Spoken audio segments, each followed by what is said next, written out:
Katika mchezo wa soka kuna majeraha ya aina 5 yanaowatesa zaidi wachezaji ambao ni kifundo cha mguu, goti, nyama za paja, bega na kuvunjika mfupa. Kwa mujibu wa madaktari wa timu za ligi kuu bara msimu huu, zipo changamoto nyingine za kiafya, lakini kuna tatizo moja kubwa ambalo limeonekana kuzitesa karibu nusu ya timu shiriki. Madaktari waliozungumza na Mwanaspoti kwa nyakati tofauti waliweka wazi kwamba tatizo la majeraha ya kifundo cha mguu maarufu kama enka ndio imekuwa shida kubwa msimu huu. Yanasababishwa na nini? Sababu kubwa inayotajwa kujirudia kwa madaktari wote ni ugumu wa viwanja sehemu ya kuchezea, kutoa vibaya baada ya kuruka na aina ya viatu wanavyotumia wachezaji. Majeraha ya enka au kifundo cha mguu mara nyingi husababishwa pia na kujikunja ghafla kwa kifundo cha mguu, mara nyingi wakati wa michezo au wakati wa kutembea. Kwa mujibu wa wataalamu wa afya, majeraha haya yanahusisha kunyoosha au kupasuka kwa mishipa inayounga kifundo cha mguu. Sababu nyingine ni pamoja na kuanguka, kutoa vibaya baada ya kuruka au kupigwa kwa moja kwenye kifundo cha mguu. Katika ungio la enka linalojumuisha mfupa wa kisigino na mifupa miwili iliyoungana ya mguu, eneo hilo ni moja ya eneo ambalo wachezaji wa mpira wanapata majeraha kutokana na kulitumia kufanya mambo mengi wakati wanacheza. Kutokana na maumbile ya ungio la enka kuwa na tishu lakini kama vile ligament na tendon, pale linapojeruhiwa husababisha kuchelewa kupona. Kwa kawaida majeraha ya enka hujulikana kama enka strain na sprain, ambayo yanakuwa sio katika hali mbaya na hayahusishi kuvunjika bali ni kujeruhiwa kwa nyuzi za ligament, tendon na misuli. Nyuzi hizi zinaweza kupata majeraha baada ya kufinywa, kujipinda, kunepa, kuvutika kuliko kupitiliza, kukwanyuka, kuchubuka na kuchanika kiasi au kukatika na kuachana pande mbili. Wataalamu wanaongeza kuwa eneo hilo likipatwa na shinikizo kubwa kama vile kugongwa na kitu kizito, inaweza kusababisha nyufa katika mifupa, kutumika kwa mfupa au kuvunjika mifupa vidogo vya kilindo. Mara nyingi nyuzi hizi za kifundo zinaweza kuvutika sana na kubanwa katikati ya mifupa ya kifundo cha mguu endapo zitapata shinikizo kubwa. Wataalamu wanasema nyuzi hizo ngumu zimejichimbia katika mifupa ya kifundo cha miguu ijulikanayo kama talus na tibia, na pale zinapopata majeraha husababisha maumivu, mlipuko wa kinga ya mwili na kuvimba.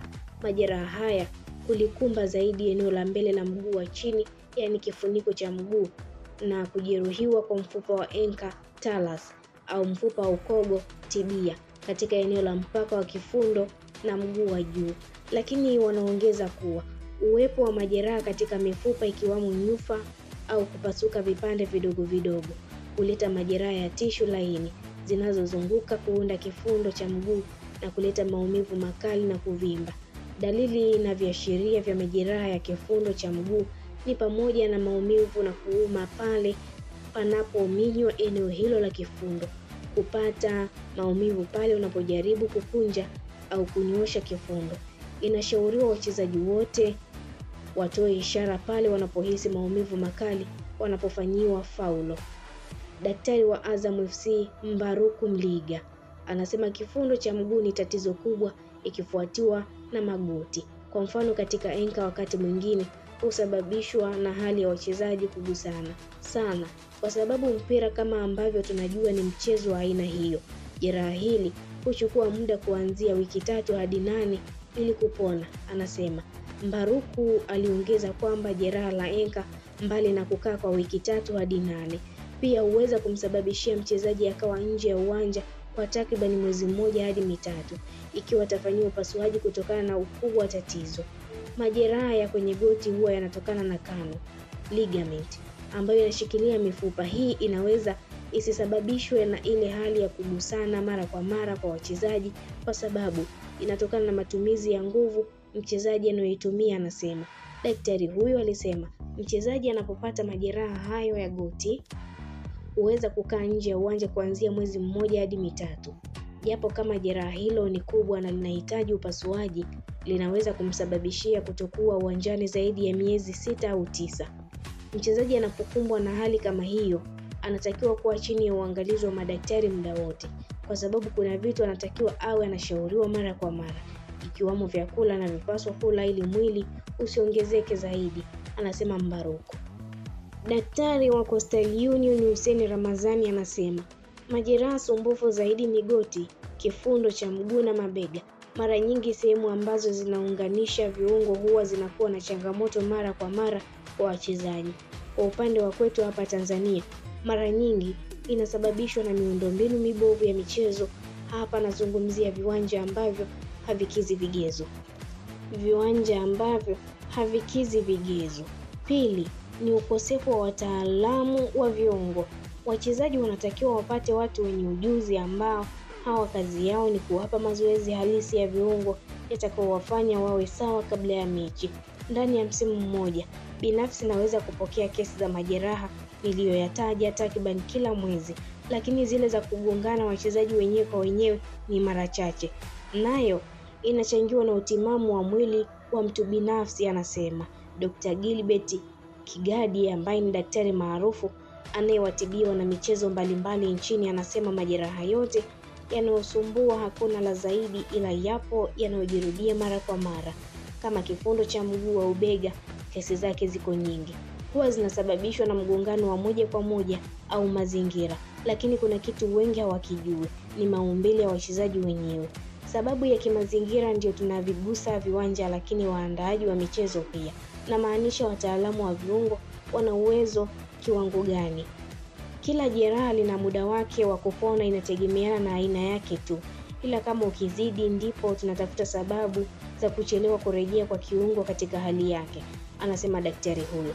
Daktari Amina Salum wa Ken Gold anasema na majeraha yanayosumbua zaidi kwake ni enka inasababishwa na viwanja vigumu, lakini pia soka ni mchezo wa kugongana, kwa hiyo kuna nyakati hali hiyo inatokana na wachezaji kupambana. Nyama za paja zinasababishwa kama mchezaji hajafanya mazoezi vizuri ya kupasha mwili, kama ambavyo makocha wa mazoezi ya viungo wanataka yafanyike. Kuna uwezekano mchezaji alikuwa anategea, sasa akifanya kazi kubwa nyama zitapata shida. Hapa anaweza akachana nyama. Maumivu hayo yanategemea, kwa mfano misuli anaweza kutibiwa kwa siku 1 au 2 akaanza mazoezi, anasema. Daktari wa Kagera Sugar Abel Sindika anasema majeraha sugu yanayomsumbua kwenye timu yake pia ni enka, ikifuatiwa na goti. Kisababishi kimojawapo akitaja kuwa ni kuruka ama kugongana. Majeraha hayo yamekuwa yakijirudia kwa wachezaji wengi na kuchukua muda mrefu kupona, kwa sababu maeneo wanayoumia ni nyeti, yanakuwa hayana mifupa, hivyo maumivu yanakuwa katika viungo. Kuyaepuka ni ngumu. Kuna wachezaji wanaopenda kucheza rafu na majeraha mengine yanatokea kwa bahati mbaya, anasema. Daktari wa Singida Black Stars Shima Shonde amesema majeraha ya enka sprain nayo ni ya kawaida mno kwa wachezaji, hasa baada ya mabadiliko ya kasi au kuanguka vibaya. Wengi hupata majeraha haya kutokana na kubadili mwelekeo wa ghafla au kuangukia kifundo cha mguu. Tiba yake ni barafu, mapumziko na bandage, lakini baada ya hapo lazima mchezaji afanye mazoezi maalumu ya tiba ya viungo ili kurejesha nguvu ya mguu, anasema. Aliongeza kuwa majeraha ya kuchanika kwa misuli, hasa ile nyuma ya paja, hamstring, huchangiwa zaidi na ukosefu wa mazoezi ya kunyoosha kabla ya mechi. Hamstring ni misuli inayovutika kirahisi sana, hasa kama mchezaji hajafanya mazoezi ya kutosha ya kunyoosha. Tiba yake inahusisha baridi ya ujoto, mapumziko na mazoezi ya taratibu ya kurejesha hali ya kawaida, anasema. Majeraha mengine ni goti na kuvunjika kwa mifupa, fractures, ambayo mara nyingi hutokana na migongano mikali uwanjani au kuanguka vibaya. Majeraha ya goti, hasa mishipa ya mbele ya goti, ni ya hatari sana kwa wachezaji. Mchezaji anaweza kuwa nje ya uwanja kwa miezi 6 hadi 9. Ni jeraha linalohitaji upasuaji na mazoezi ya kurejesha nguvu kwa makini sana, anasema Dr. Shonde, na kuongeza, fractures ni mbaya zaidi kwa kuwa huweza kumweka mchezaji nje ya uwanja kwa miezi kadhaa. Wengine hulazimika kufanyiwa upasuaji, hasa pale ambapo mfupa umevunjika vibaya sana. Pia alizungumzia majeraha ya bega, shoulder injuries, ambayo ingawa si ya kawaida kama mengine, hujitokeza sana kwa wachezaji wanaoshindana kwa mipira ya juu au wanaoanguka vibaya. Akitolea ufafanuzi wa kinga dhidi ya majeraha hayo, Dr. Shonde amesisitiza umuhimu wa uchaguzi wa awali diagnosis kwa kutumia vifaa vya kisasa kama MRI na X-ray pamoja na ufuatiliaji wa karibu wa hali ya kiafya ya mchezaji.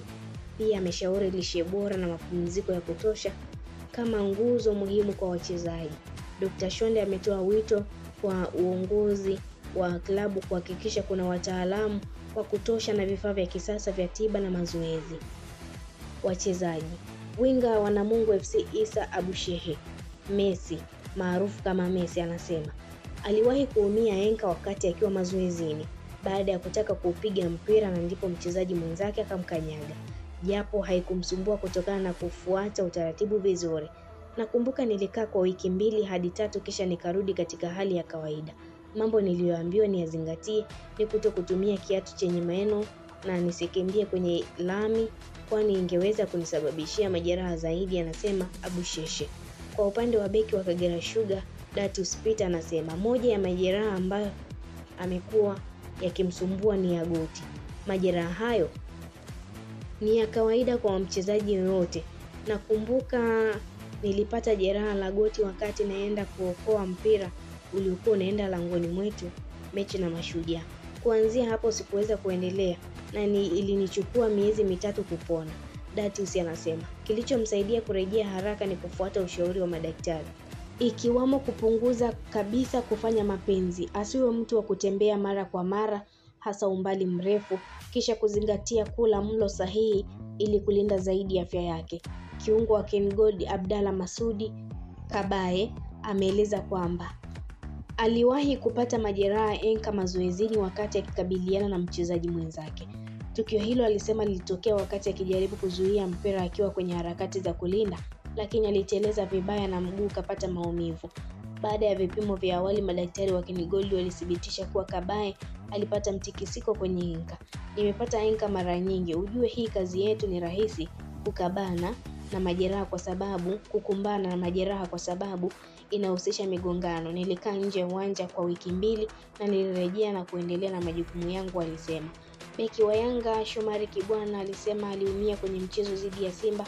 Hakumbuki ilikuwaje, ila mara baada ya vipimo akiwa hospitali baada ya kuambiwa jeraha lake ni la kufanyiwa upasuaji alianza kusikia joto ghafla.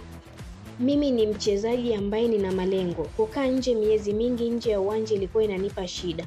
Ninashukuru kocha wa kipindi kile Nasreddine Nabi na daktari walinipa moyo na kuamua kufanya maamuzi ya kufanyiwa upasuaji, alisema na kuongeza.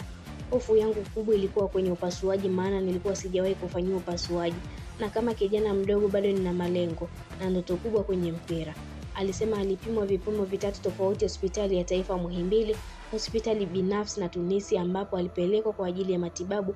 Haikuwa rahisi kwake, lakini Mungu alimpa ujasiri na kukamilisha zoezi la upasuaji ambao ulikuwa ni mdogo. Kibwana alisema ili wachezaji waweze kuamini na kufanyia upasuaji kuepusha majeraha ya mara kwa mara, wanatakiwa kujengwa sana kisaikolojia na sio kukimbilia kutumia dawa ambazo zitapunguza maumivu na kusababisha jeraha kurudi mara kwa mara. Beki wa zamani wa Biashara United Singida Black Stars Abdul Majid Mangalo alisema majeraha yanarudisha nyuma ndoto za wachezaji, hasa kukiwa hakuna usimamizi mzuri. Anajutia shida hiyo ambayo anaipitia sasa. Hakuna jeraha ambalo lenye afadhali. Kila kitu ambacho kinapunguza kasi ya kucheza kwa mchezaji kinamtoa mchezoni. Napitia wakati mgumu kwani kazi yangu ni mpira. Ni nusu sasa unakatika bila ya kucheza, shida ikiwa ni goti, alisema na kuongeza. Mpira ndio ajira yangu ya kudumu, nipe nje ya uwanja na pambania kujiimarisha.